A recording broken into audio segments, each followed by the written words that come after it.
A ver, ¿cómo van?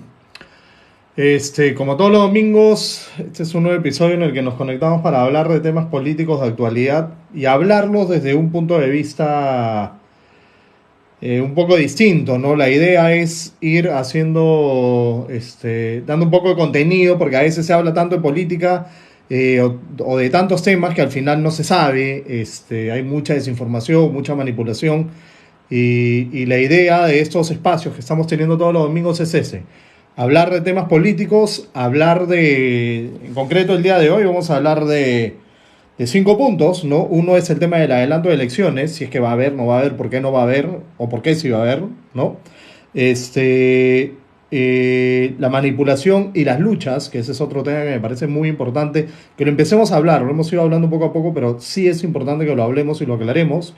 El otro punto es, ha salido unos videos sobre que Pedro Castillo ha robado, ¿no? En el año pasado, en el 2022, aproximadamente 25 mil millones de soles. Entonces, eso también lo vamos a hablar, ¿no? Porque esos, este, hay que ser claros a veces, ¿no? Y el otro tema es estos videos que también ha salido sobre el derecho a educación, ¿no? Este debate que hay de Jaime Chincha con otros congresistas, que me parece también importante tocarlo. Un tema bastante simple, ¿ya? A ver, estoy tratando de encontrar, digamos, el cronograma, cómo es un cronograma normal sobre el tema de adelanto de elecciones, porque al hablar tanto, ¿no? Sobre este tema, uno dice, ya, ok, que sean adelanto de elecciones ya. Bueno, la pregunta es, ¿se pueden hacer ya o no se pueden hacer? ¿Y cuál es la situación en la que estamos ahora? ¿Ya? Eh, a ver, acá justo el Jurado Nacional de Elecciones propuso, con todo este tema del debate que había sobre adelanto de elecciones, propuso un cronograma, ¿no? Pam, pam, ya. Bueno, vamos a tocar los temas, ¿ya? En primer lugar, tema de adelanto de elecciones, ¿ya? Hasta donde sabíamos, hace ya varias semanas, se aprobó un adelanto de elecciones generales para el 2024, abril del 24, es decir, en un poco más de un año. Muchos decían que era bastante tiempo, que esto no podía ser, que la solución tenía que ser ya, ya, ya. Bueno, el tema es que se aprobó en el Congreso, ¿no? Por más de la cantidad de votos que se necesitaba, ¿no? ¿Cuántos votos se necesitaba? Según el artículo 206 de la Constitución, para que haya una reforma constitucional, que este es el caso, se tiene que aprobar o por 2 tercios o más, para que sea debatido en 2 legislaturas, o por más de la mitad, ¿no? De los miembros, es decir, 66, y se somete a un referéndum. ¿Ya? El tema es que pasaron los 87 votos, que era lo que se necesitaba para debatirse únicamente en el Congreso y que no haya necesidad de que sea refrendado en un referéndum. ¿Ya? Esto se aprobó y se dijo, ok, las elecciones van a ser el 2024 en abril. A mí me parecía que era lo correcto porque hay cronogramas, hay etapas. No es que tú agarras y, por ejemplo, dices, quiero tener un hijo, tengo relaciones con mi esposo o con mi esposa, ¿no? Y quiero que nazca al día siguiente. No se puede, hay todo un proceso, hay una serie de etapas que se tienen que cumplir. No es tan fácil como yo quiero que las cosas sean así y listo. No es así. Por eso es que es muy importante que sepamos más o menos cuáles son las etapas, ¿no? Y de esto más o menos vamos a hablar un poco el día de hoy, porque no es tan fácil pues como que uno dice, oye, ya, yo quiero que sea las elecciones de tal forma. No, ya, vamos a ser claros. Se estaba pidiendo que las elecciones sean el 2024 porque esto iba a permitir de que hayan una serie de reformas necesarias. Si la idea era que hayan adelanto de elecciones, no era, no, la idea no era de que cambiemos moco por baba. La idea no era de que sigamos escogiendo los mismos tipos de congresistas o los mismos presidentes o las mismas autoridades de las cuales creo que ya todos estamos cansados. Entonces se tenían que dar una serie de reformas. El hecho de que las elecciones sean el 24 y no el 23, esto nos permitía que hubieran una serie de reformas. Lamentablemente, el Congreso, que esa fue una de las excusas por las cuales el Congreso dijo, oye, ok, va a ser el 2024, una de sus excusas era que iba a haber esas reformas, ¿no? ¿Qué reformas, no? El tema de impedimentos, o sea, que por ejemplo sentenciados no puedan participar en política, que se inicie el debate, ¿no? Si realmente un rehabilitado puede ser parte o no puede ser parte de unas elecciones. Eh, y otro tipo de reformas, ¿no? El tema de reelección, tema de bicameralidad, que yo considero que no es el momento. Yo creo que lo más importante era ver de mejorar la clase política, ¿no? Ir poniendo, digamos, ciertos límites para que hayan mejores políticos. El tema de las PASO, las primarias abiertas, simultáneas y obligatorias, que de una u otra forma impide que los partidos políticos puedan vender candidaturas, así una serie de reformas, ¿no? Entonces, ¿qué ocurrió? No se han dado las reformas y por una maniobra que hizo Fuerza Popular, ¿qué pasa? Que según la materia de las cosas, en el Congreso van a comisiones. Como este es un tema de reforma constitucional, pasa por la Comisión de Constitución. ¿Quién es el presidente de la Comisión de Constitución? Nano Guerra. ¿De qué partido es? De Fuerza Popular. Fuerza Popular dijo, bueno, ok, ¿saben qué? Como todo el mundo quiere que el adelanto de elecciones sea antes, es decir, no el 24, sino el 23, pongamos en debate lo que se aprobó. Ojo, ya se había aprobado el adelanto de elecciones para abril del 24. Entonces, Nano Guerra, ¿no? Junto con la bancada y con la Comisión de Constitución, pidieron una reconsideración a esa aprobación que ya se había dado, ¿no? Esto evidentemente era un riesgo. ¿Por qué? Porque el riesgo que había era, si se aprobaba la reconsideración, se caía eso que ya había sido aprobado para el adelanto de elecciones del 24. ¿Con qué fin? Para que sea el 23, pero se tenía que aprobar que haya adelanto de elecciones el 23. Si no se aprobaba que habría adelanto de elecciones el 23, se caía la del 24, ¿no? Es decir, me están entendiendo el riesgo que había, ¿no? O sea, ya se había ganado el adelanto de elecciones para el 24, pero si hacían esta jugada, ¿no?, de reconsideración, se corría el riesgo de que se pierda ya lo que se había ganado, ¿no? Y que con el afán de adelantar las elecciones aún más, ¿no?, uno se quede sin soga y sin cabra, que es como normalmente se dice. Bueno, dicho y hecho, eso fue lo que pasó, ¿no? Se puso en consideración esa votación, eso de ahí, y se sometió a votación para que haya adelanto de elecciones en octubre del 23, no se ganó. De ahí otras bancadas pidieron para que sea en abril del 23, tampoco lograron los votos, y al final nos quedamos sin adelanto de elecciones generales. ¿Ya? Y esto es un tema que tenemos que tenerlo claro, porque era uno de los mayores reclamos que había en general de la población. Querían que haya adelanto de elecciones generales. Lamentablemente, el tema de fondo, ¿no? El tema, por ejemplo, ustedes cuando uno entra a una chamba, se demoran en aprender la chamba, ¿no? A menos a que ya haya venido realizando ese trabajo años.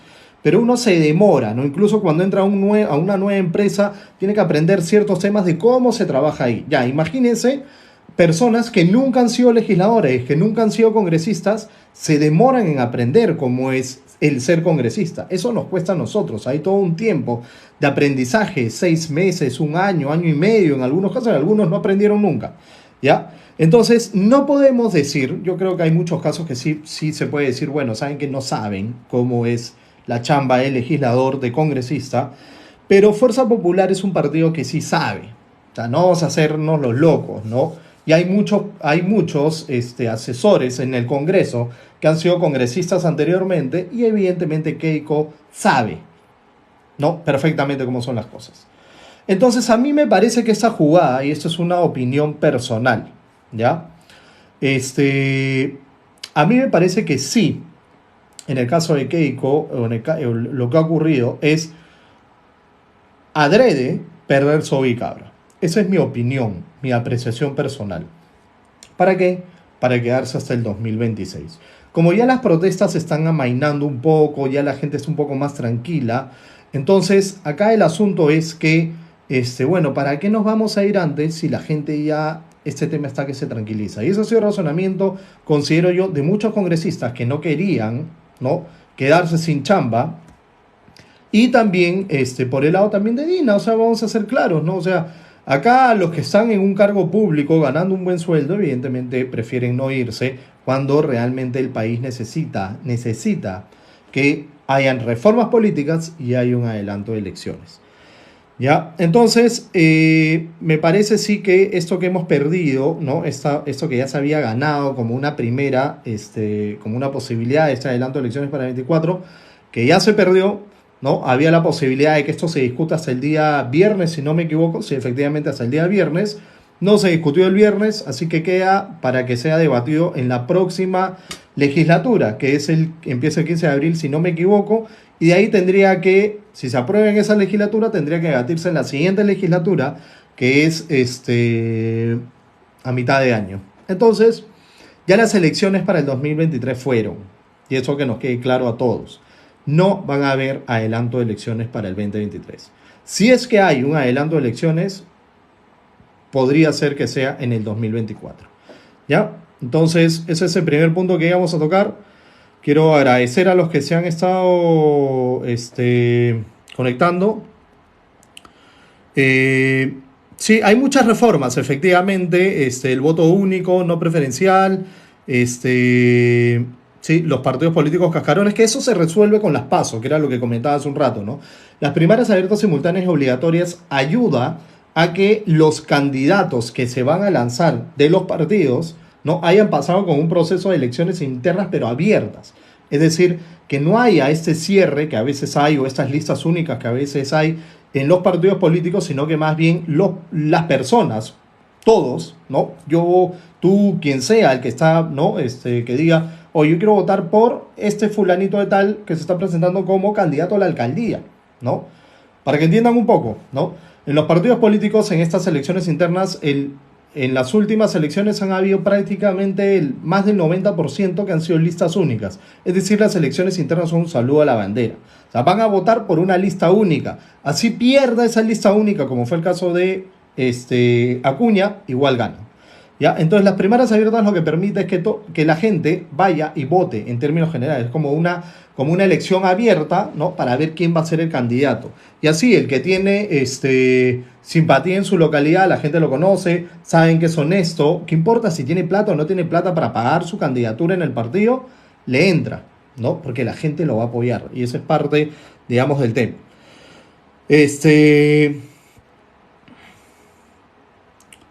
Bueno, el tema de reelección de congresistas, yo creo que sí, tienen que haber reelección de congresistas, de autoridades en general. El problema que tiene el Perú, y ese es uno de los grandes problemas, ahora, no me parece que sea una reforma que se tiene que hacer ahora, pero el problema que tiene el Perú en general es que la política no es profesional. Uno ve, por ejemplo, países donde los políticos son buenos políticos, donde las cosas sí funcionan, y son personas que se dedican a la política durante años. Pensarán algunos que el ser político pues te vuelve un parásito, un zángano del Estado. A ver, si tú eres un buen político, chambeas por tu gente, ganas bien tu sueldo, ¿no? Porque te has venido preparando para eso. ¿Cuál es el problema? Continúa, es como una carrera. La política es una carrera, tenemos que entenderlo, es una profesión. Hay una carrera, ciencias políticas, o la política, el hacer política en sí también es una actividad netamente humana, pero uno tiene que ir aprendiendo y irse dedicando. El problema que tenemos es que no tenemos políticos profesionales. Ya se ha visto a lo largo de muchos países que ese es uno de los grandes problemas que hay. Entonces, tenemos que entender eso. No está mal que haya reelección de autoridades, no está mal. El problema es cuando esas son indefinidas y responden a otros intereses. No, no es la idea, no es la idea. Ya, a ver, para, para ir cerrando un poco este tema, arriba a la derecha, los de ahora son corruptos. Muchos políticos de ahora son corruptos. Hay mucha gente que se mete en política, que tiene todas las buenas intenciones, pero el sistema en sí político ahuyenta a las personas y en general, vamos a ser claros, yo estoy metido en política, me dedico a la política, no vivo de la política, ¿no? Porque no tengo ningún cargo ni nada, muchos he rechazado, ¿no? Y buenos cargos, porque yo digamos, tengo una visión un poco distinta, ¿no? Pero el tema, digamos, de la política es que también la gente, en general, cuando tú dices soy político, te dice, uy, aguanta, compadre, ¿no? Pucha, tú debes ser corrupto, ladrón o lo que sea. Entonces la gente que tiene buenas intenciones, que se prepara, que se dedica, que quiere hablar con la verdad, termina mandando al diablo eso, ¿no? Cuando no debería ser así. No debería, o sea, deberíamos más bien fomentar a las personas que se dedican a política, ¿no? Si ustedes tienen sus amigos, conocidos, no desincentivarlos, sino más bien lo contrario, ¿no? Decirle, oye, bien, compadre, te estás dedicando a la política, se necesita gente chévere, gente buena, preparada, con valores. Eso es lo que necesitamos. Pero si seguimos con la historia de que, no, que todos los políticos son asá, la gente no se quiere comer el pleito. Hay que ser muy bravos para comérselo así nomás, ¿no? Entonces, hay que apoyar a esa gente, ¿ya? Para cerrar un poco el tema de elecciones, ¿ya? Un poco los cronogramas, para que lo entiendan, normalmente dura unos 8 o 9 meses, ¿ya? Eso es lo que dura, ¿ya? Cuando se dice, pues según el artículo tal de la Constitución, si la presidenta Dina renuncia, ¿no? Si el vicepresidente renuncia, el presidente del Congreso asume, ¿no? la presidencia y debe convocar inmediatamente elecciones. Ok, la convocatoria es inmediata, pero no significa que las elecciones tengan que ser inmediatas, porque hay un cronograma que determinan las autoridades, ¿no? ¿Qué etapas tienen que haber, ¿no? Entonces, primero, por ejemplo, fecha límite para renunciar a un partido, ¿no? O sea, una persona que se quiera presentar. Tiene fecha límite para inscribirse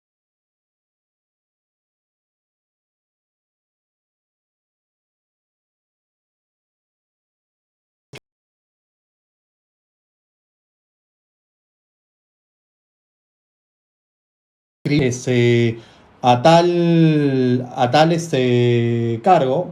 A ver, un ratito. Yo me quiero presentar a un cargo, ¿no? Y tengo que ingresar a un partido. Entonces también hay fechas límites para poder ingresar, ¿no? Porque, por ejemplo, ahorita yo les digo, ya, ok, imaginemos que las elecciones fueran mañana, ¿por quién votarían? O sea, ahorita no tenemos en mente. Entonces, probablemente hayan personas chéveres que se quieran meter, ¿ya? Y ahí está. Este,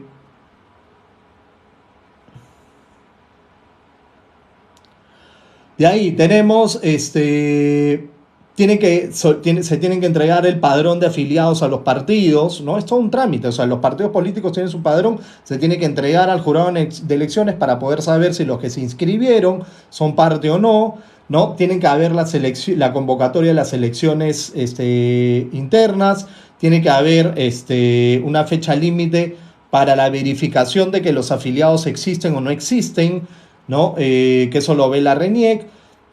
Hay una fecha límite también para la elaboración de los padrones, ¿no? De los electores, ¿no? O sea, las personas que van a ir a votar también se tiene que fijar el padrón, ¿no? Se tienen que dar las elecciones internas, ¿no? Después de eso, se tienen que decir cuáles van a ser los candidatos finales que se aprobaron en las elecciones internas, por lo tanto también hay una fecha para presentar cuáles son los resultados de las elecciones internas. De ahí estos candidatos tienen que hacer sus campañas. Después también hay fechas para publicar quiénes son los miembros de mesa y así son varios trámites, ¿ya? Entonces, no podemos ser, digamos, tan básicos en decir, quiero que las elecciones sean mañana. Una diferencia para que nos quede claro, ¿ya?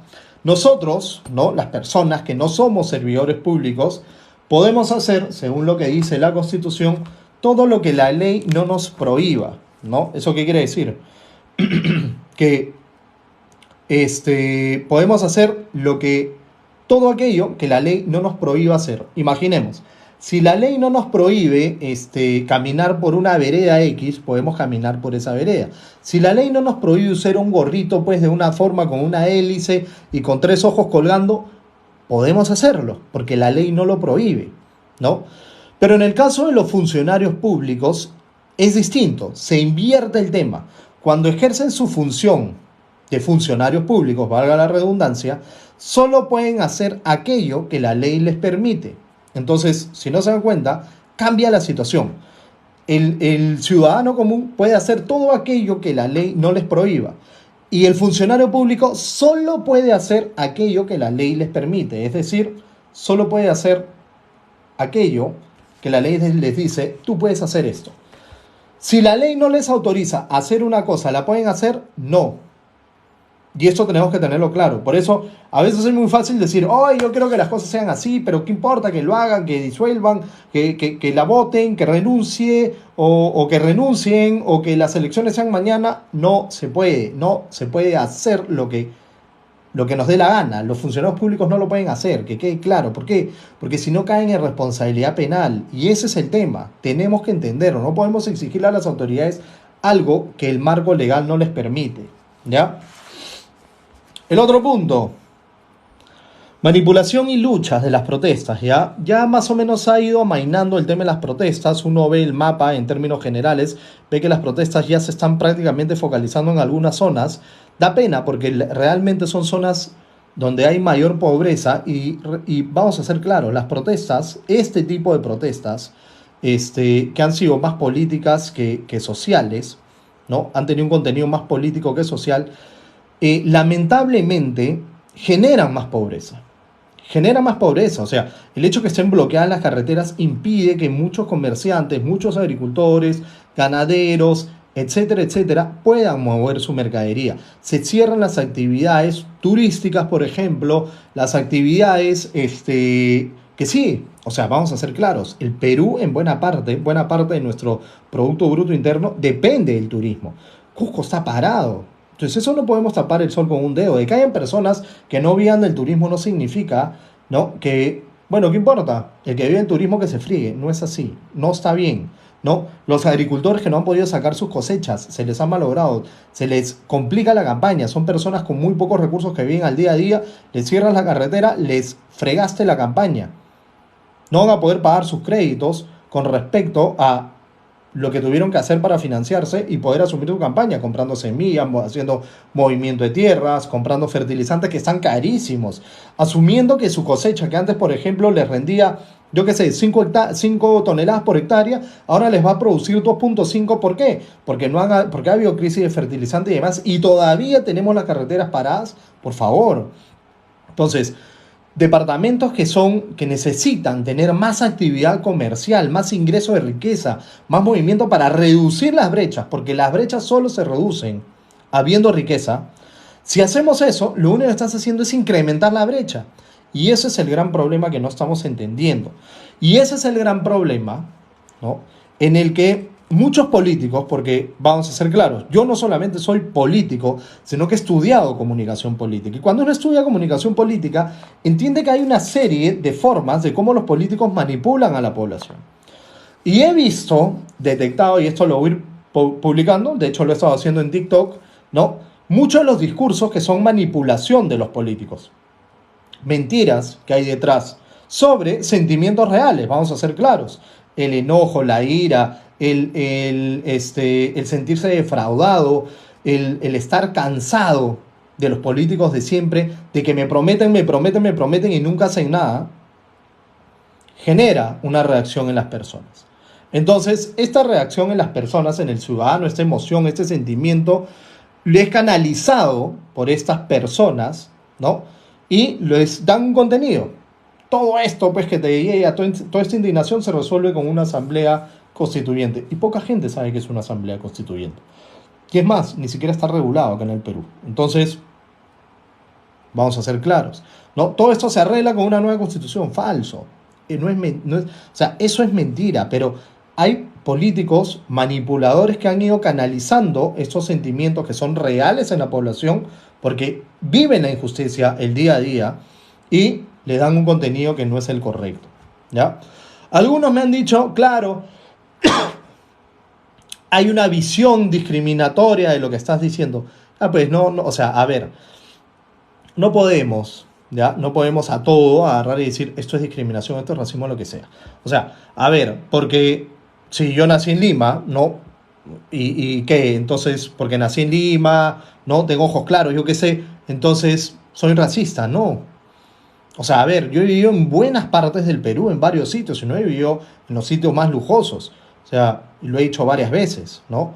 Yo incluso he ido a vivir por decisión propia, ¿no? A hacer trabajo social a sitios alejados, realmente pobres, y a mí no me van a venir a contar cuentos, ¿no? A vivir con la gente como vive la gente que menos tiene, y no de paseo turístico, ojo. Entonces, acá el asunto, ¿ya? Y esto es lo que molesta, es que se trata de descalificar a las personas, ¿no? Por su color, por su procedencia, por dónde estudió o qué estudió. Pero es lo mismo. Entonces, lo mismo que hacen un sector, ¿no? De la población que puede tener más recursos y todo, ¿no? Encasillando y tachando a una población, a veces los otros hacen lo mismo con otras personas, ¿no?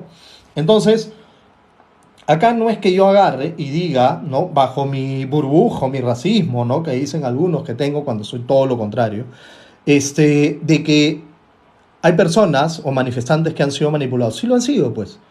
Como hay personas que tienen la plata y tienen los estudios en las mejores universidades que también son manipuladas. Y de verdad el marketing es eso, es manipular a las personas. Es la verdad. O sea, ¿cuántas veces la publicidad no nos manipula? Y eso es agarrar e ignorantear a las personas o decir que no, que ellos sí son manipulables y los otros no. No, por favor. A ver, todos de una u otra forma somos manipulados. El tema es cuánto nos damos cuenta de esa manipulación y si la aceptamos o no. Entonces, hay discursos políticos que sí han manipulado a mucha población que en buena fe creen todavía en ciertas personas, ¿ya? Pero sí hay mucha manipulación de ambos lados, ojo, de ambos lados. Entonces, pero muchos de los reclamos, ¿no? Lamentablemente, han sido, algunos se han sido, manipulación de ciertos sectores que quieren jalar agua para su molino, hay que decirlo así de claro, ¿no? Y no les ha importado que el país se desangre, ¿no? Políticos que no les ha importado dividir al país, dividir familias, que hayan muertos, ¿no? Políticos o dirigentes que han asusado a las personas para salir y cometer ciertos delitos, porque bloquear carreteras, tomar aeropuertos, incendiar fábricas, incendiar tratar de cerrar camisetas, lo que sea, son delitos, ¿no? Obligar a las personas a marchar y decirles si no marchas te reviento tu puesto, ¿no? O a los transportistas, como hemos visto en las noticias, que les cobran cupos si no te vamos a reventar el camión, te lo vamos a incendiar o te vamos a matar o te vamos a quemar a ti. Esos son delitos. Entonces, aquellos políticos que han salido pues a incentivar eso son responsables. Y han estado manipulando a la población para que cometan delitos. Y ellos deberían también cumplir con su pena. Ellos son autores intelectuales de una u otra forma. Entonces, la fiscalía, a mí, yo considero que sí deberían de tomar acciones contra aquellas personas que han estado avivando esa división en el país y que ciertas personas cometan delitos, que no han sido capaces de condenar, de decir, ok, si quieres protestar, protesta, es tu derecho, sal y protesta, ¿no? Pero hazlo en paz, no lo hagas con violencia. Este, los que matan no son responsables, sí, claro, son responsables. Los policías que han cometido asesinato, porque también tenemos que ser claros, son responsables. Pero vamos a ser claros. O sea, los dirigentes que decían vayan a tomar el aeropuerto saben que están mandando a las personas a eso. Y lamentablemente, la policía y las Fuerzas Armadas reaccionaron de la forma que estos dirigentes estaban esperando, porque lo que querían, y como ya se ha escuchado muchas veces de algunos, era lo que se quería eran muertos, para deslegitimar este gobierno, para deslegitimar esto acá, generar más caos. ¿Responsabilidad de la policía y las Fuerzas Armadas? Por supuesto que sí. ¿Responsabilidad de los dirigentes? Por supuesto que sí. ¿Responsabilidad de las personas que cometieron delitos? Por supuesto que sí. ¿Esto deslegitima las luchas, el sentimiento, los reclamos que pueden ser ciertos? No. Ahí tenemos que ir. Ahí tenemos que ser capaces de separar, ¿no? La forma correcta de protestar con los reclamos válidos y legalmente viables, con los reclamos que son manipulaciones políticas, que no son legalmente viables y que además te dicen, manifiéstate, pero de esta forma cometiendo delito. ¿Para qué? Para que, sabiendo cómo actúa la policía y las Fuerzas Armadas, bueno, hayan muertos, que tienen que haber muertos para generar disrupción. Y ese es el tema. Y eso lo saben muy bien los políticos, lo saben muy bien las dirigencias. Y de ambos lados, ojo, acá no hay santitos de la izquierda o de la derecha. Los dos, por los dos lados, hay personas que piensan de esa manera. ¿Ya? El uso de la fuerza de la policía es legítima, por supuesto que sí. Por supuesto que es legítima, pero también debe ser proporcional, ¿no? Eso no significa de que, ya, yo tengo un fusil y tengo que esperar que venga un fusil. No, si corre riesgo el policía, ¿no? Tiene que actuar. Por eso también es una irresponsabilidad, por ejemplo, ¿no? Que ante 200 personas que estaban, por ejemplo, tomando un aeropuerto, soltar ¿cómo se llama? Un escuadrón de 20 policías. La inferioridad numérica genera, ¿no? Evidentemente, que hay una respuesta que no sea realmente coherente, ¿no? A la hora de hacer uso de la fuerza.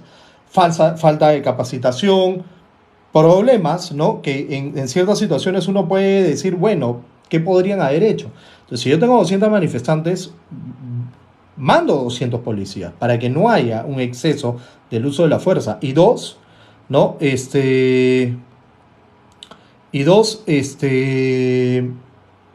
Claro, a ver, no vamos a caer a los puntos, ¿no?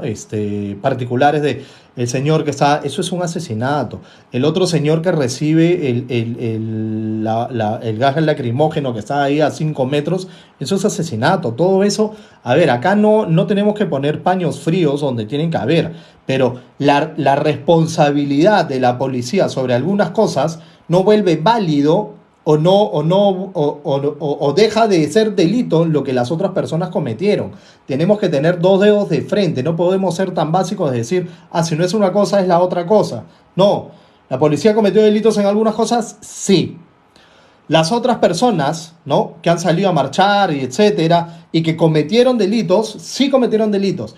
Que los 60 muertos, 50 muertos, por responsabilidad de la policía, no, son algo de 40 y tantos, por responsabilidad de la policía, legitima los actos vandálicos o los delitos cometidos, no. Un delito es un delito, el otro delito es otro delito y cada cual se deberá tratar de forma individual. Así de claro tiene que ser el tema. ¿Ya? El retiro de la Corte Interamericana. ¿Ya?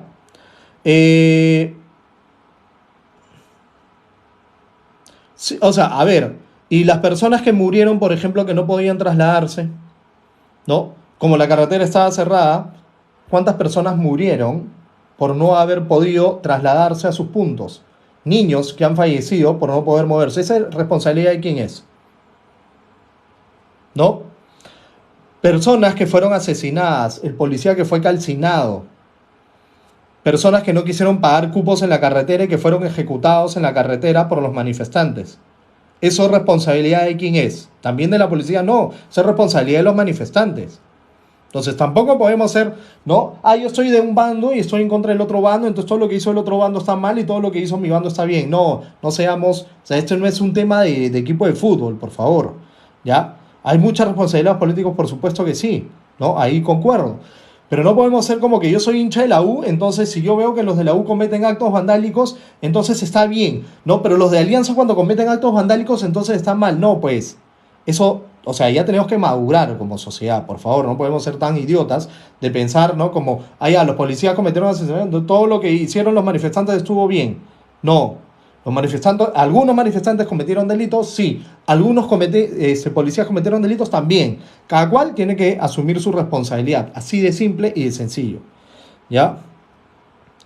Retiro a la Corte Interamericana. Algunos dicen hay que retirarnos de la Corte Interamericana. Hay unas facciones de derecha que están pidiendo eso, dado que evidentemente van a haber informes de la Comisión Interamericana. Yo ya lo he venido diciendo, de hecho lo conversé también con autoridades de este gobierno, que les dije, oiga, acá va a haber responsabilidad internacional por violación a los derechos humanos de todas maneras, ¿no? Hay violación a derechos humanos, no podemos tapar los ojos el sol con un dedo, ¿ya? Entonces, algunos, como mejor salida, no se les ocurrió mejor idea que decir, bueno, vámonos de la Corte Interamericana. qué países, ¿no? O miren, extrema derecha diciendo eso. Fujimori lo quiso hacer en el año 99. ¿Por qué? Porque hubieron muchos casos de violaciones de derechos humanos en esa época, dentro de los cuales estaba, por ejemplo, el caso de mi padre, y algún día le contaré ese tema. Pero países como, por ejemplo, Venezuela, países como, por ejemplo, Nicaragua y otros países, Cuba, ¿no? Siempre han tenido el mismo discurso, porque y esto es lo que tenemos que entender. La Corte Interamericana es una garantía para el país, para que se respeten los derechos humanos que están en nuestra Constitución y que están en la Convención Interamericana de Derechos Humanos, ¿no? Entonces, simple y sencillo. Si el día de hoy tienes un gobierno dictador, sea de derecha o de izquierda, necesitas a alguien que esté por encima de tu país que te proteja. Sea el dictador que sea de derecha o de izquierda. No es porque, como mi dictador, ¿no? O mi gobierno que ahora viola derechos humanos es de derecha, entonces nos retiramos de la corte. Porque los derechos me caen bien, ¿no? Pero si es de izquierda, ahí sí que venga la corte. ¿A dónde fue Montoya y todas estas personas de la derecha a hablar del fraude? Se fueron a la OEA a pedir que la OEA actúe. Pero cuando la OEA actúa a través de la Corte Interamericana, ahí sí no, que no se meta la OEA. Entonces, cuando me conviene, ahí sí que vengan, y cuando no me conviene, ahí sí que no vengan. Cuando me conviene, chévere. Y cuando no me conviene, me retiro la competencia de la Corte. Retirarse la competencia de la Corte es sencillamente denunciar, o sea, decir, me voy y ya no, la Corte Interamericana pierde competencia sobre los actos que se cometen desde el momento en que me retiro. No podemos hacer eso, eso es un gran retroceso y además que algo que no entienden algunos es que para algunos asuntos sí es como que, no podemos permitir la injerencia, ¿no? De entes internacionales, ¿no? Como la Corte Interamericana, como la OEA, la ONU, ¿no? Y etcétera. Pero sí podemos permitir que el Fondo Monetario Internacional, el Banco Mundial y todos sí de una u otra forma influyan en la economía del país. Tenemos que ser coherentes. En algunas cosas funcionan algunos organismos, en otras cosas funcionan otros organismos y tenemos que aprovechar. Cuando nosotros nos salgamos de algún tratado o renunciemos a la Corte o denunciemos algún tratado de derechos humanos, hay una serie de tratados internacionales de comercio, ¿no? O de libre comercio, TLCs, que se caen. Entonces, por un tema, ¿no? Más que nada ideológico y de verdad bastante tonto, ¿no? Que algunos dicen, ¿no? Nos salimos de la corte, ¿no? Es un tema de verdad bien tonto. Entonces, ¿qué hacemos? Vamos a perder una serie de tratados de libre comercio. Y eso les va a afectar a quienes, a ellos mismos que dijeron, salgámonos de la corte. O sea, acá tenemos que empezar nuevamente a hacer política con la cabeza. Tenemos que darnos cuenta que cada acción del político tiene una serie de efectos a corto, mediano y largo plazo. Lamentablemente los políticos que tenemos ahora no se dan cuenta de eso. ¿Ya?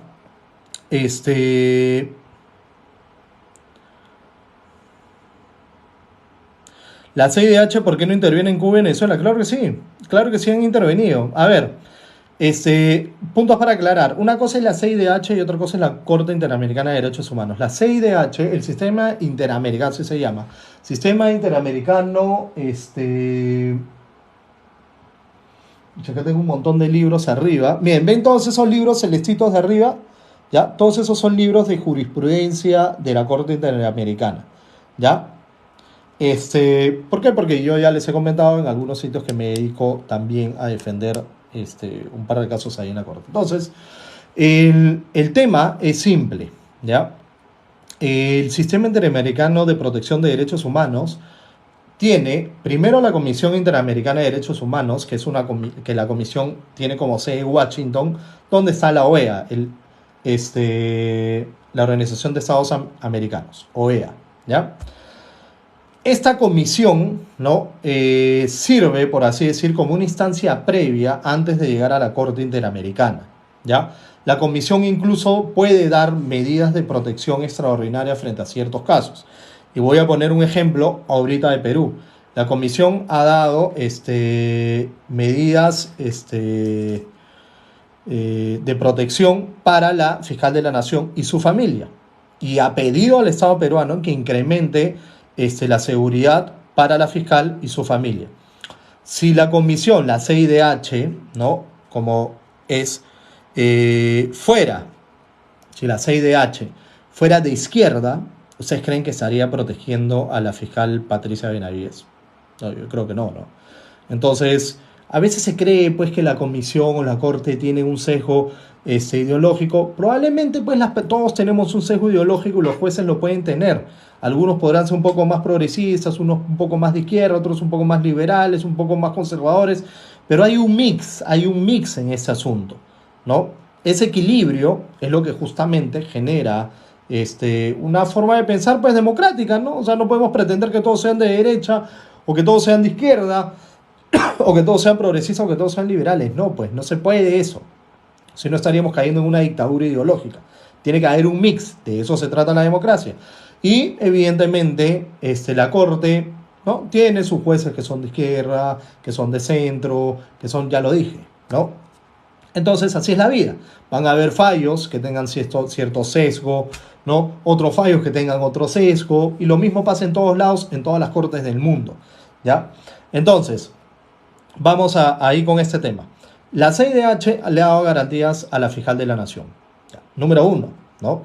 Entonces, sesgo ideológico no veo. A ver, ¿qué ha salido la semana pasada? Se ha presentado un reporte sobre las violaciones que hay en Venezuela por crímenes de lesa humanidad. La semana pasada.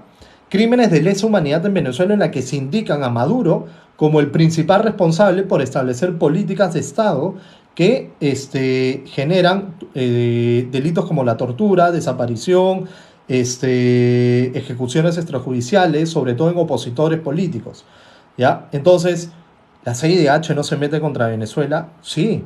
Si uno se mete, métanse a la página de a la Comisión Interamericana o métanse a la página de la Corte Interamericana también y vean la cantidad de casos abiertos que hay contra Venezuela, Nicaragua, Cuba, ¿no? Lamentablemente, algunos al haber renunciado, ¿no?, a la Corte Interamericana, hay casos pues que ya no se ven, que sobre todo son los últimos. Nicaragua, por ejemplo, estas noticias de ayer o de hoy, creo, le ha quitado la nacionalidad a varios nicaragüenses por estar en oposición, ¿no? Por ejemplo, yo acá tengo mi constitución que les iba a hablar sobre el derecho a la educación, pero les pongo, ¿no? Por ejemplo, el artículo 2 de nuestra constitución, numeral 21, ¿ya? Artículo 2, numeral 21. ¿Qué dice? ¿No? Que toda persona, ¿no?, al final, ¿no?, tiene derecho a su nacionalidad, nadie puede ser despojado de ella. Nicaragua, que es una dictadura de izquierda, le ha quitado la nacionalidad a muchos ciudadanos nacidos en Nicaragua, ¿no? Porque son opositores del gobierno, ¿no? Y eso evidentemente genera una serie de problemas legales, judiciales, se quedan sin país, ¿no? O sea, yo nací, por ejemplo, yo soy peruano, nací en el Perú y que me quiten la nacionalidad de peruano. No se puede, ¿me entienden? Me quedo sin país, me quedo sin pasaporte, ¿qué van a hacer? ¿Me entienden? Las implicancias legales, ¿no? Me quedo sin DNI, no puedo hacer nada, ¿no? O sea, es muy complicado este tema, ¿no?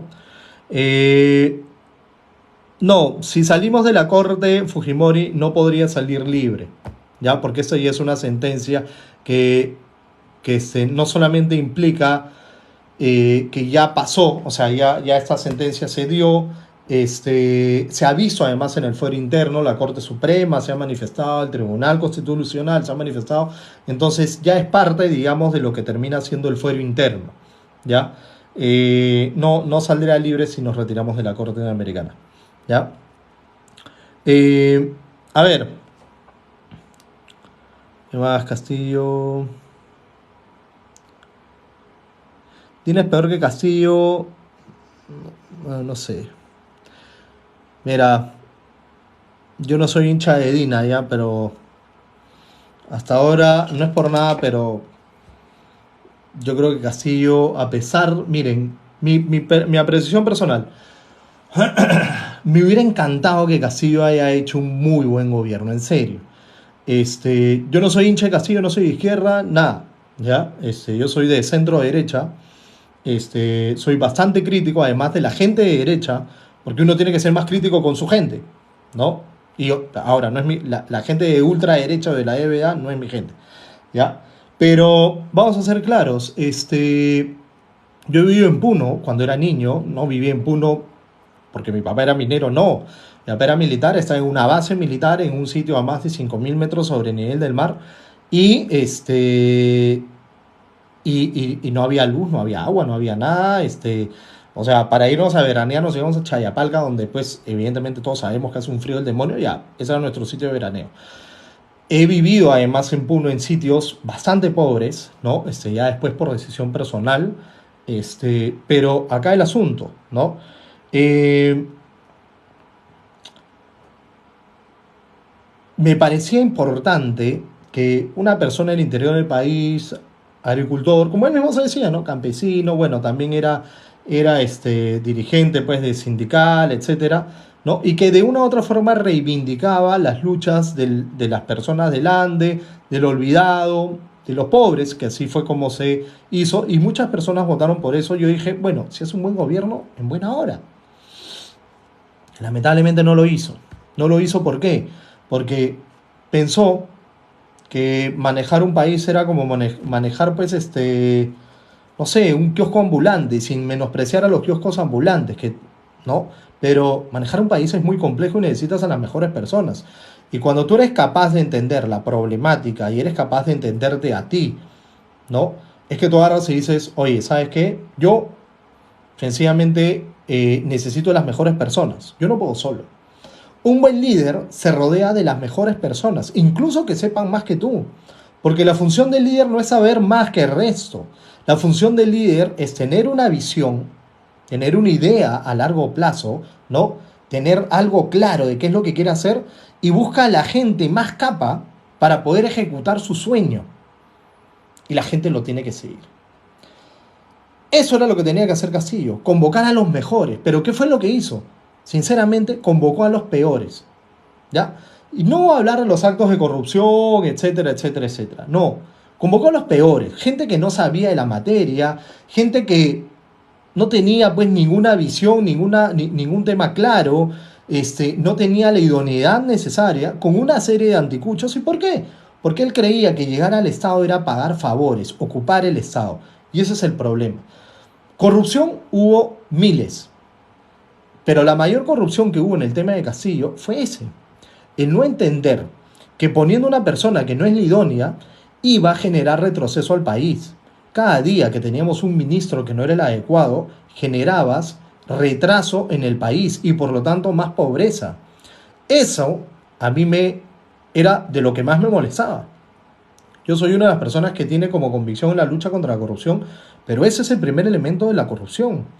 El nombrar a alguien que no está capacitado y que esa otra persona acepte el puesto. ¿Cuántas personas no capacitadas asumieron puestos en el gobierno de Castillo y hasta ahora lo venimos sufriendo? Vamos a ser claros, ¿ya? Entonces no podemos tapar el sol con un dedo. En el caso de Dina, nos guste o no nos guste, yo veo que ha ido poniendo a gente bastante, pero bastante más capaz, ¿ya? Y yo no concuerdo con Dina en temas ideológicos ni nada, ¿ya? Sino que sencillamente ahí hay una clara diferencia, ¿ya? Este, ¿Qué soluciones pondría? Ya, esta es una pregunta interesante. ¿Ya? Quiero saludar a todos, de verdad, los que siguen comentando. ¿Ya? ¿Qué solución daría Puno? Miren, no hay una solución que sea de la noche a la mañana. ¿Ya? El problema no solamente es Puno, para empezar. Hay un gran problema que es el tema de regionalización. Se hizo mal el tema de regionalización. Esto es en la época de Toledo. Se hizo mal. eh, los gobernadores regionales no ejecutan sus presupuestos, no tienen idea de qué tienen que hacer, no tienen la experiencia para poder ejecutar nuevamente. Como no son profesionales en política, no son profesionales en gestión pública, ¿ya? Sencillamente se encuentran con millones en fondos, ¿no? No saben qué hacer con esos millones de soles, porque sí reciben millones de soles, ¿ya? No saben qué hacer y los terminan devolviendo. Porque, ¿qué pasa? Cuando finaliza el año, los gobiernos, alcaldías, gobiernos regionales, etcétera, tienen que devolver el dinero a Tesoro Público y luego se reasigna de nuevo, pero cuando no ejecuta su presupuesto es colegios que no hiciste, carreteras que no pavimentaste, hospitales que no volviste más adecuados. Por ejemplo, ¿no? En Puno tenemos que solamente el 2% de los hospitales de primer nivel, ¿no? O sea, porque los hospitales tienen por niveles según lo que atienden y la infraestructura que tienen, solamente el 2% están bien. ¿Cómo queremos, digamos, que las cosas funcionen en Puno si ha habido este olvido? Pero no solamente el olvido es del gobierno central, el olvido sobre todo, o más bien el problema sobre todo, es la incapacidad de corrupción en los gobiernos regionales a nivel país. Eso se tiene que reestructurar. Algo que yo haría, por ejemplo, ¿qué es lo que yo haría si yo fuera presidente? Ahorita, número uno, agarraría y haría 5 macro regiones, o sea, hacer como que ciudades súper importantes. Cuando uno dice, ¿no? O sea, crecer, que el país crezca, pero si pensamos que va a crecer de Lima hacia el interior del país, es tan idiota como pensar de que si yo tengo un jardín que está verdecito en una zona, todo va a verdear regando solamente la parte verde, es ilógico. Pero si yo agarro y pongo champas en varias partes del jardín, ¿no? Y me dedico a regarle, echarle su abono y todo, a cuidar esas champas, llega un momento en que todo el jardín se pone verde. Y esa es la idea, ¿no? Yo haría, ¿no? Puno haría ciudades modelo, ¿no? O sea, o departamentos modelo. O sea, bueno, no departamentos, no puedes hacer todo departamento, puedes hacer ciudades modelo. Puno, Ucayali, ¿no? O Iquitos, por ejemplo, que también es otro olvidado, ¿no?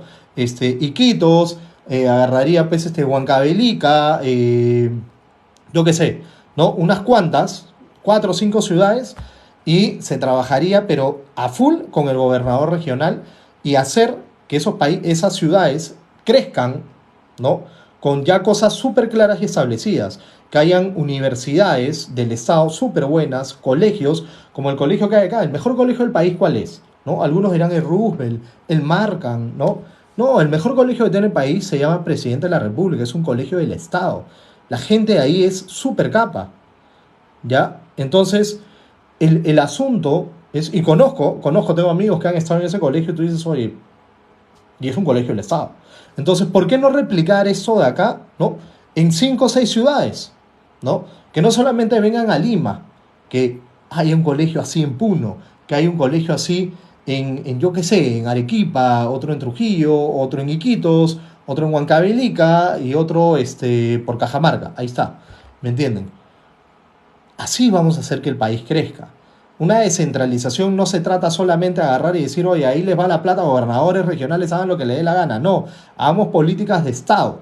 Hospitales de nivel uno. Cuando uno se pone mal en Puno, en Cajamarca, ¿a dónde tiene que venir? Hasta Rebagliati, acá Lima. Oye, hagamos varios Rebagliatis. Plata hay, pero hagámoslo pues. Sencillamente, ¿qué pasa con los gobernadores regionales? Agarran y dicen, ya, ok, quiero hacer un Rebagliati, chévere, ¿no? ¿Cómo es? Voy a contratar a mi amigo, ¿cuánto te demoras en hacer esto? Patatín, patatán, y ahí está el problema, ¿no? Y por eso las cosas no funcionan. La corrupción es el primer elemento por el cual hay injusticia social. Si queremos que haya justicia social, tenemos que reducir la corrupción. No podemos cerrar los ojos con el tema de la corrupción. Está Castillo, está Fujimori, está Ollanta, está ¿cómo se llama? Vizcarra. Hay que hablar las cosas claras. Entonces, tenemos que decir las cosas como son. El último tema que va justamente relacionado a esto, ¿ya? Ha salido un video, pues, de un pata, pues, que es ultraderecha, ¿no? Un reportero, periodista, pues, ¿no? Que ha salido a decir que Pedro Castillo se ha robado 25 mil millones de soles. Porque la Contraloría ha dicho que el año 2022 ha habido pérdidas por corrupción en todo el Estado por aproximadamente 25 mil millones de soles. 25 mil millones de soles es evidentemente un huevo de plata. Son muchas comisarías, muchísimos patrulleros, muchísimos colegios, muchísimos hospitales, puentes, carreteras que se podían hacer. Reducir brechas, de eso se trata. Pero ¿quién no nos deja reducir brechas? La corrupción. ¿Ya? Entonces, ¿qué pasa? La Contraloría ha dicho, sí, en el 2022 se han robado 25 mil millones de soles por corrupción. Listo. Pero Castillo se ha metido los 25.000 millones de soles en su bolsillo. No, esta es una imprecisión que hace este periodista de ultraderecha. ¿Ya? No estoy defendiendo a Castillo, ojo, a mí me parece que debe continuar sus procesos, ha obstruido la justicia, le ha hecho mucho daño al país, mucho daño a la institucionalidad, pero en el 2021 se perdieron 24.000 millones de soles. En el 2020 se perdieron 22.000, en el 2019 23.000 y así. Así ha sido el tema. Todos los años nos ocurre esto, independientemente de quién es presidente o quién no. ¿Por qué nos roban tanta plata? Eso es lo que tenemos que entender. Y entender también cuál es nuestra responsabilidad personal. Porque, a ver, para acá hay un corrupto, hay un corruptor. Hay alguien como nosotros, un ciudadano común y corriente, que por ejemplo dice, ya voy a sacar mi permiso de lunas. ¿Cuánto se demora? 2 meses. Oye, ¿no habrá un tramitador por ahí? Ah, sí, ahí yo conozco un pata, mi primo que es tramitador. Ya, ¿cuánto me cobra? Ah, compadre, pucha, el trámite 300 soles. Pa, le mandan los 300 soles y en una semana tienes tu permiso de lunas. ¿Qué hiciste?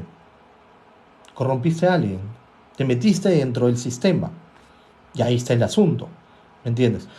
Pasaporte, me tengo que ir de viaje, no tengo mi pasaporte, quiero mi pasaporte. No te preocupes, compadre, yo tengo un tramitador, no te agarroche, págale 500 soles y te saca tu pasaporte. Y eso es lo que te van a decir. Entonces, esos son los elementos, ¿no?, en el cual nosotros somos parte del problema.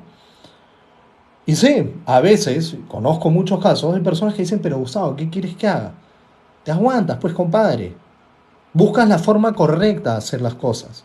Porque si no, de todo el problema que dices que hay, sí, que todos los políticos son unos corruptos, que las personas, y que eso y el otro, pero tú eres parte de la corrupción, te guste o no te guste. Cuando agarran y te paran, ¿no?, los policías, y no estás con tus papeles en orden, ¿qué es lo que haces? Ya, jefe, ¿no? Así no le dices. El mismo policía también te dice, bueno, ayúdame para ayudarte, ¿no? Y le das tu propina. Y él te deja ir. Y tú, ¿no? Alguien decente agarra y le dice al policía, oye, compadre, ¿sabes qué? No te voy a dar plata, sé que estoy en falta, ponme la multa. Eso es lo correcto. Pero llegas ¿no? Llegas a la casa de tus patas. Imagínate, estás yendo a la casa de tus patas, cuentas lo que te pasó y todo el mundo te va a decir, puta, pero qué idiota que eres, cómo no le diste plata, que ahora vas a tener que pagar una multa, bien pavo. No, el pavo es el que corrompió. El idiota es el que corrompió. El estúpido es el que le dio 10 soles, 100 soles o lo que sea al policía, al funcionario, al fiscalizador, ¿no? Para que te agilice tus papeles, para que no te ponga una multa, para que no te cierre tu local. Ese es el idiota. Porque lo que está generando es que está haciendo autoridades extorsionadoras. Cuando tenemos a un policía que te busca la sinrazón, a él no le interesa que tú cumplas la ley. A él lo que le interesa es extorsionarse por el cargo que tiene. Extorsionarte por el cargo que tiene. Y cuando tú le das plata, haces que este círculo vicioso aumente. Cuando viene un fiscalizador y te dice tu bodega, ¿no?, tu negocio, tu local, lo que sea, ¿no?, y te dice, oye, compadre, ¿dónde está esto acá? ¿Te voy a cerrar tu local o me das 1.000 soles si no te cierro tu local? Eso se llama extorsión, no solamente corrupción. ¿Me entienden? Ya, entonces, pucha, ¿qué voy a hacer? Porque si no me cierra el local, le doy plata. Bacán. ¿Pero qué estás haciendo? Que ese pata entienda que la extorsión funciona. Y va a ir al vecino y le va a hacer lo mismo, y le va a hacer lo mismo, y el siguiente año te la va a hacer a ti de nuevo, y caemos en este círculo. ¿Qué pasa? Cuando se rompe el mercado, ¿no?, cuando se rompe el usuario, ¿no?, si nosotros somos los usuarios de la corrupción, teóricamente hablando, si nosotros rompemos la corrupción, decimos, hasta acá nomás, compadre, cero tolerancia a la corrupción, no te voy a corromper, se cae la demanda, se cae la oferta, ¿no? Acuérdense que el mercado es oferta y demanda. Si el comprador del servicio, ¿no?, que somos los ciudadanos, a la autoridad le dice, ya no te voy a comprar más, compadre, se acabó. Y es que la solución la tenemos nosotros. Tenemos que entenderlo. Este es un negocio, las cifras de la Contraloría nos demuestran que es un negocio que mueve muchísima plata. Muchísima plata, miles de millones de soles o miles de millones de dólares. Es un negocio gigante. Pero ¿quiénes son los usuarios? ¿Quiénes son los compradores? Imagínense en el narcotráfico. ¿Quién es el comprador? Las personas que consumen droga. ¿Quiénes son los que consumen corrupción? Los ciudadanos, pues, entendámoslo. Cuando agarras y dices, oye, yo conozco a fulanito que ha salido alcalde, hablen, le paso el contacto, ¿no? Ya, ok, yo te hago la reunión, pero pucha, sacas un contrato, me cae mi comisión. Pues, está siendo parte del problema, ¿no te das cuenta? Así el Perú no va a cambiar jamás. Hayan los políticos que hayan las autoridades que hayan. Necesitamos miles de personas para que el aparato estatal cambie. Y no hay miles de personas para que el aparato estatal cambie. Necesitamos que miles de peruanos o millones de peruanos digamos cero tolerancia a la corrupción. Esa debería ser nuestra consigna. Tenemos que entenderlo. La salida la tenemos nosotros. Entonces, 25.000 millones de soles se ha perdido el año pasado. 25.000 millones de soles. ¿Cuántas brechas podrían haberse cerrado el año pasado? Muchísimas. ¿Dónde se fueron? En corrupción. ¿Pedro Castillo se la llevó toda? No. ¿Parte de él y su gente? Sí. Tampoco podemos decir que no. ¿Parte de él y su gente? Sí. Pero ahí está el asunto. ¿Cuánto nosotros somos responsables también de eso? No solamente a la hora de elegir y de votar. ¿Cuánto nosotros somos responsables al ser parte de esa corrupción? ¿No? O al hacernos los locos. No podemos seguir con este tema. Entonces, el llamado del día de hoy, ya para ir finalizando la conversa, ¿no? A ver, en su coyuntura interna, ya, Luna.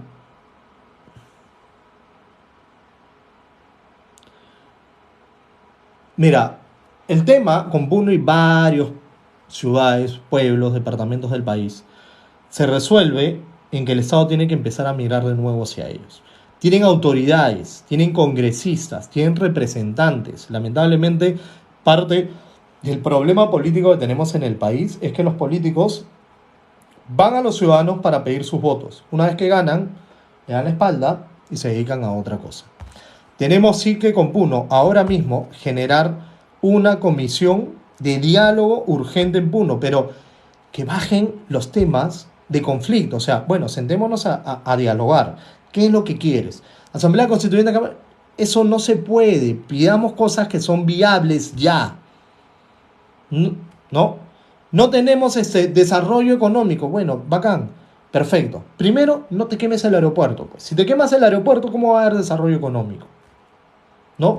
No bloqueen las carreteras. Tiene que haber transporte. El comercio, el desarrollo económico está muy ligado al comercio. Tiene que haber comercio. Para que haya comercio tiene que haber rutas, canales de comunicación, aeropuertos y carreteras fundamentales. No me bloquees carreteras, no me ocupes el aeropuerto. ¿Qué te falta? Educación. Bueno, hagamos un colegio modelo como el que tenemos acá en Lima, que es del Estado y que es alucinante. Y que sale gente espectacular, con becas a las mejores universidades del país, incluso afuera del país. Hagámoslo. ¿No? Pero hagamos cosas que realmente tengan efectos ahí. Pero primero se genera a través del diálogo. No puede ya haber bala y protesta. Ya tenemos que parar. Los pobres se están haciendo más pobres. Urge una comisión que esté ahí, sentada, con un líder que esté ahí tomando los reclamos y que tenga, no solamente escuchando, que tenga la gran posibilidad de tomar decisiones, ¿no? Pues si tú vas a negociar pues para no hacer nada, ¿no? Tienes que agarrar y decir, bueno, ¿qué es lo que se necesita? Esto, perfecto. Esto se puede hacer, esto no se puede hacer. Vayamos avanzando con este tema, ¿no? Y se ejecuta de una vez, pero se necesitan soluciones ya. ¿Quién puede hacer eso? El gobernador regional. El gobernador regional debería ser parte de esto. Los congresistas de Puno deberían de estar ahí en esta comisión, generándola y haciéndola. No les da la gana, pues. Lamentablemente el problema que tenemos de la política en general es esa, ¿no? Sí, 2 meses y medio, sí, son 2 meses y medio prácticamente y no se ha hecho nada. Estamos de acuerdo, se esperaba que la cosa se enfríe nada más, pero sigue el olvido. Yo estoy totalmente de acuerdo. O sea, yo viajo mucho allá, ¿no? Porque sí me parece, miren, a mí me dicen, claro, porque yo de niño he vivido y le tengo un cariño especial y en serio tengo una vibra, o sea, internamente vibro cuando con el interior del país. A mí me encanta la sierra, la cultura en general de los Andes, no solamente de Puno, sino en general, las personas, o sea, vivo fascinado, ¿no? Le tengo mucho cariño a las personas, a la cultura, a la región, pero yo siempre he pensado que el país, el Perú, va a salir adelante cuando le demos su lugar, no solamente a Puno, sino al interior del país. Siempre he pensado eso. Siempre he pensado eso. O sea, Lima es necesaria. Lima es fundamental. Pero para que el país se reconcilie, crezca unido y sea potencia, Lima no lo va a lograr. Lo que se va a lograr si es que empezamos a mirar al interior del país y entender que nuestra riqueza como país está ahí, está al interior. Que esto vuelve mejor o peor a Lima o lo que sea, no, porque somos un cuerpo, tenemos que entenderlo así, somos un cuerpo y necesitamos de todo el cuerpo, cada uno con sus funciones, todos nos necesitamos. Entonces, eso es lo que tenemos que entender. Pero si los ojos viven alejados de las manos, jamás van a poder coger algo o hacer algo productivo, ¿no? Si no sabe que tiene pies, jamás va a poder avanzar. Y nosotros tenemos que entender que todo nuestro país es rico de diversas formas. No es que hayan que este es más rico, el otro es más menos rico, no. Todos somos ricos, pero todos tenemos que aprovechar a todos para poder salir de este gran problema. Eh, bueno, ya, amigos, normalmente el en vivo dura bastante menos, ¿ya? Pero les agradezco, hoy día hemos hablado de varios temas. Reflexión del día de hoy, ¿ya? Uno, no dejarnos manipular, ¿ya? El tema de fondo es que tenemos una clase política que realmente es una mierda. No vamos a ponerle palabras bonitas a lo que realmente es. Tenemos una clase política que es una basura, es una mierda. Y son muy, pero muy pocos los que se salvan o que tienen buenas intenciones. Lamentablemente, ante esta clase política que tenemos, vivimos presos y extorsionados a sus intereses. Y esas personas lo único que buscan es seguir entrando en la política para llenarse sus bolsillos. No les interesa pelear por los que menos tienen, no les interesa pelear por sus ideologías y por su coherencia, que también es válido. Lo único que les interesa es llenarse sus bolsillos. Tenemos miles de casos de personas que, por ejemplo, no creen en la propiedad, ¿no? O creen en las ideas comunistas, pero que son millonarias. Veamos a Maduro, veamos a la familia de Chávez, ¿no? Veamos a Cristina Kirchner en Argentina, y así tenemos miles de casos. Entonces, de derecha, ¿no? Veamos a los Fujimori también, ¿no? O sea, no podemos tampoco, ¿no? Entonces, acá tenemos que ser claros. No podemos seguir dejándonos manipular por políticos que lo único que quieren hacer es seguir teniendo el poder, ¿ya? Nos usan a nosotros como ciudadanos para sus intereses, para que esa platita, esos 25.000 millones de soles, ellos reciban una buena parte de esa torta. Ese es el negocio, ese es el fin. No están peleando por ti, no están peleando por tus derechos, no están peleando para que tú vivas mejor, seas feliz o tus hijos tengan mejor salud o mejor educación. Lo único que ellos están pensando es en ellos mismos. ¿Cuántos políticos hemos visto o cuántas de estas personas que estuvieron apoyando las protestas hemos visto que han salido a preocuparse por las personas que han fallecido o que han tenido accidentes, que han estado ahí? Hay algunos que sí lo han hecho, pero por ejemplo a Cerrón lo han visto, ¿no? A Valdemar Cerrón lo han visto, a Guido Bellido lo han visto, y así puedo enumerar a varios. Han visto que, por ejemplo, han dado sus casas para que se queden ahí las personas que han ido o han venido a marchar, ¿no? Han pagado abogados, han pagado tratamientos médicos, no. Porque ellos te piden a ti que pelees por ellos, pero ellos jamás van a pelear por ti. Es momento de que entendamos que necesitamos una nueva clase política. Y eso es lo que tenemos que apuntar. Personas que te digan las cosas como son, que sean claras, que sean honestas y que cuando toca reconocer errores, lo hagan, De eso se trata la vida.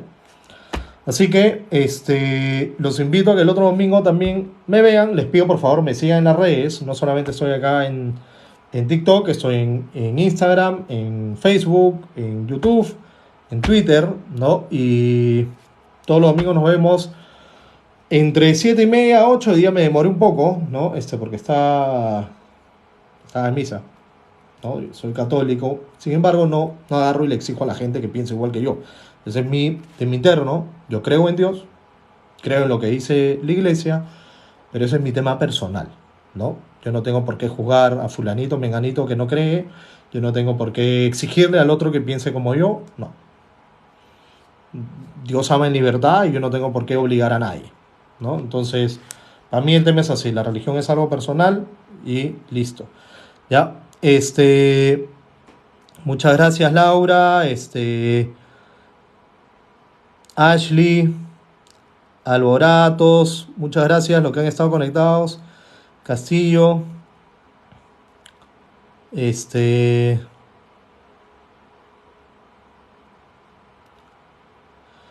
sí, no, Lima no tiene la culpa. Miren, simple, la culpa la tienen los políticos. Así de simple, ¿no? Bueno, ya, vamos a seguir conversando, por favor. Me siguen en las redes, ¿no? Denle like al video, compartan y estamos conversando más adelante. El próximo domingo nos vemos. Un fuerte abrazo para todos. Chao, chao.